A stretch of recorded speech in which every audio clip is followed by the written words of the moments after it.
Hello, this is Anna from the Hopewell branch, and usually for these videos on the What's Cooking at MCLS series, I normally make a recipe that is a family favorite or one I've made a gazillion times. Today, I'm actually doing something new, literally.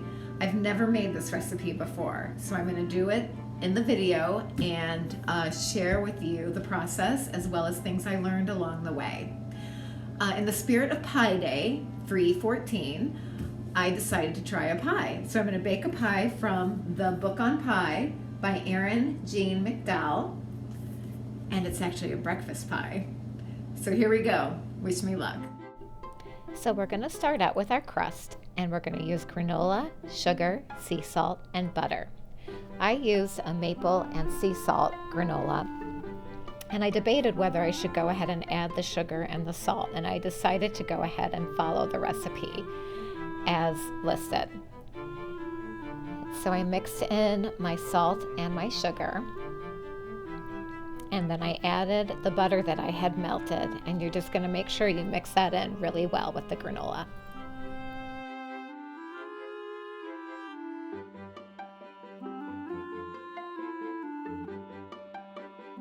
So then you'll take your granola mixture and you'll put it into your pie plate. And this is, you're going to flatten it out and spread it out, and make sure that along the sides of the pie plate that you go about halfway up the side, because remember, you're trying to create that pie crust.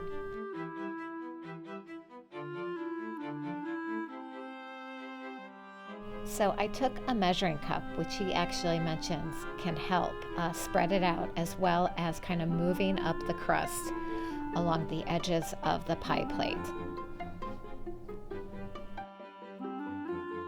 So once the crust is in and you have it how you would like it, we're going to bake it in a 350-degree oven for 15 to 17 minutes. I probably could have pushed my sides up a little bit more on the pie pan, but we're going to want to let that cool, and while that's cooling, we can make the filling for the pie. So we're going to start out with 12 ounces of cream cheese at room temperature, and we're going to add 1/3 cup packed light brown sugar and mix it up with a hand mixer. She actually recommends using a stand mixer with a paddle, which I do not have, which would have been nice because my arm got pretty tired during this, even with a hand mixer. So then we're going to add 2 cups plain yogurt, 1 tablespoon fresh lemon juice, 1 teaspoon vanilla extract, 1/2 teaspoon of fine sea salt, and then we're going to take our hand mixer again and make sure that that is thoroughly mixed.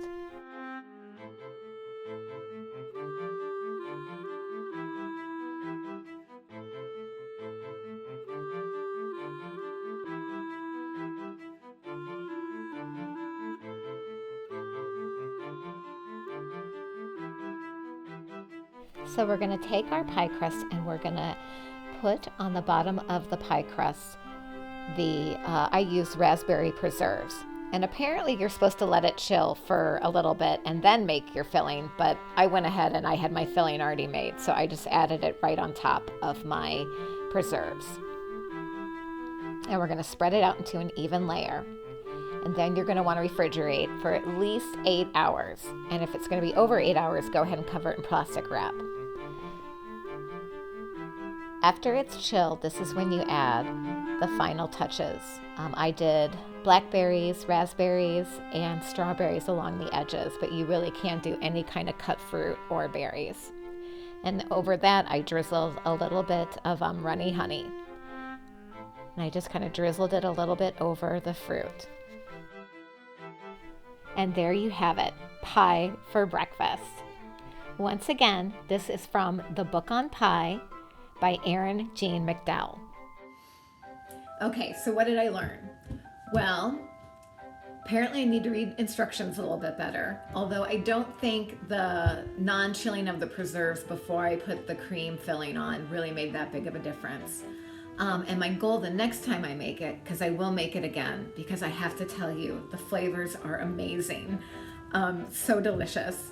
I'm going to work on my crust. I got to figure out how to make it a little bit thinner and maybe push it up along the sides of my pie pan a little bit more.